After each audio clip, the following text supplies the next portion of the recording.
Türkmen häkimetleri ilatyň erkin maglumat almak hukuklaryny çäklendirmek işlerini güýçlendirmegi we daşary ýurtlarda ýaşaýan türkmen aktivistlerini garalamak kampaniýalaryny dowam etdirýärler. Marynyň häkimetleri bu işlere ýaşulylary çekip, ýaşlary internetde hökümete garşy çykyşlary tomoşa edýän deňduşlaryny şoğullamaga çagyrýar. Häkimetleriň bu çäreleri barada Adatlyk radiosynyň habarçysy Mardan habar berdi. Habarçymyz okuwçylaryň we talipleriň ençemesine salgylanyp soňky günlerde ýaşullaryň we mollalaryň orta we hünär mekdepleriniň okuwçylary hemde ýokary okuw jaýlarynyň talipleri bilen duşuşyk geçirýändigini aýdýar. Bu duşuşyklar her güni bir mekdebiň aktlar zalynda geçirilýär. Ýaşullar okuwçylara we taliplere ýurdun gülläp ösüp öňe barýandygyna özleriniň ynanýandyklaryny we geljekki nesliniň hem ynanmalydygyny wagda edýärler. Ýöne internetde biziň prezidentimizi ýamanlap çykyş edýänler bar. Olar üçin ýürekden gursagymyzda ýigrenç bilen kabul etmelidir diýip ýaşullar belleýärler diýip ýygynaga gatnaşan ýokary synp okuwçysy anonimlik şertinde 27-nji ýanwarda habarçymyza gurrun berdi. Şeýlede ýaşullar biziň ählimiz bir hojalyk ýaly agdy ber. Ýöne olar internetde çykyş edýänler halkymyzy başga tarapa ekidip azdyrmana başlajak bolýarlar diýip sözlerini şeýle dowam etdirýärler.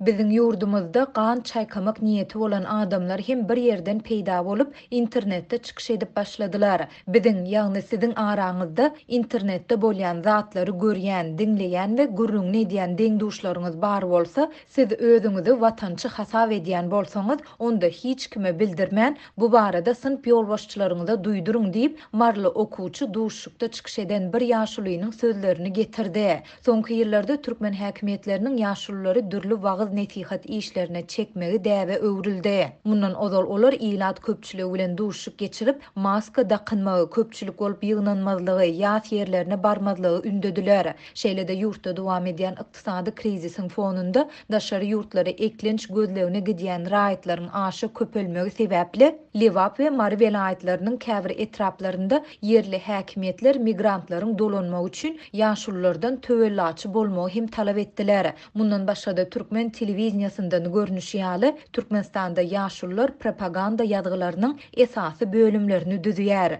Talipleriň we okuwçylaryň sözlerine görä ýaşullar özleriniň soňky duşuşyklarynda okuwçylary öz aralarynda bir-birini şoğullamaga çagyrmak bilen hem çäklenmeýärler. Olar prezident Gurbanuly Berdimuhammedowy padşah hem deňeýärler. Biziň dinimizde padşah dil ýetirmek küllü günä hasaplanýar. Biziň prezidentimiz, biziň padşahymyz bolýar. Ol hacı ziyaretine gidip gelen we hacı bolan beýik prezidentdir diýip efirde atlandyrylmasylygyny soran marly talip ýaşullaryň biriniň sözlerini titirledi. Adatlyň baýdylanlar barada 27-nji ýanwarda Mary welaýat häkimliginden we bilim bölümünden goşmaça maglumat ýa kommentariýa almak synanşyklary netije bermedi. Şu aýyň başyndan bäri Türkmenistanyň häkimetleri garaşsyz maglumatlary okumak isleýän ýurt raýatlaryny gözegçiligi güýçlendirdi. 26-njy ýanwarda Türkmen Döwlet Binagerlik Guruluşyk Institutunyň ýolbaşçylary we Milli Howpsuzlyk Ministrliginiň wekilleri duýdansyz talipleriň mobil telefonlaryny barladylar. Habarçymyz häkimetleriň ýurtda petikli saklanýan saytlara şolsanda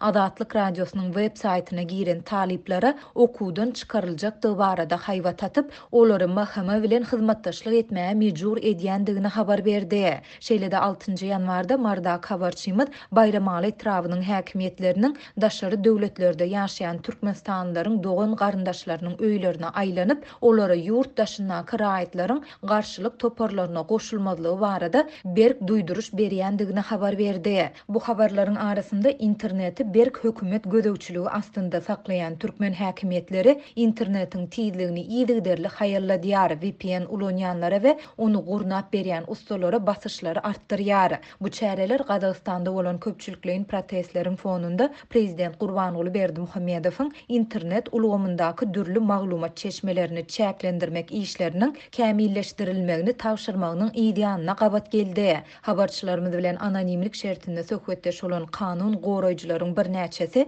Türkmen hökümetiniň halkyň ayağa galmagyndan alada edýändigini aýtdy. Türkmenistanda dowam edýän ykdysady kynçylyklaryň we global pandemiýanyň fonunda soňky ýyllarda ABŞ-da, Türkiýede, Kiprde we Fransada türkmenistanylaryň onlarçasy protest çäreleri seferini geçirdi ýa-da internetde çykyş etdi. Olar prezident Berdimuhammedowyň alyp barýan siýasatyna nägilelik bildirip, onuň işden çekilmegine çağırş etdiler. Bu çykyşlar we protestler henüz hem wagtal dowam edýär we 25-nji ýanwarda ABŞ-nyň New York şäherinde türkmen aktivistleri syýasy tutsaglaryň boşadylmagyny talap edip, nowatdaky gezek protest çäresini geçirdiler. Türkmenistan internet azatlygy boýunça halkara hatawatlarda dünýä ýurtlarynyň arasynda iň ýyzdaky setirlerde ýerleşdirilýär we türkmen rejimi interneti berk çäklendirmekde tanqid edilýär. Türkmenistanda raýatlaryň pikir azatlygyny we olaryň erkin beýan edilmegini, şeýle-de döwlet ýa-da kanun arkaly goralýan gaýry sırlary özünde saklayan maglumatlardan başga maglumatlary almak hukugyna ýurdun baş kanununda kepil geçilýär.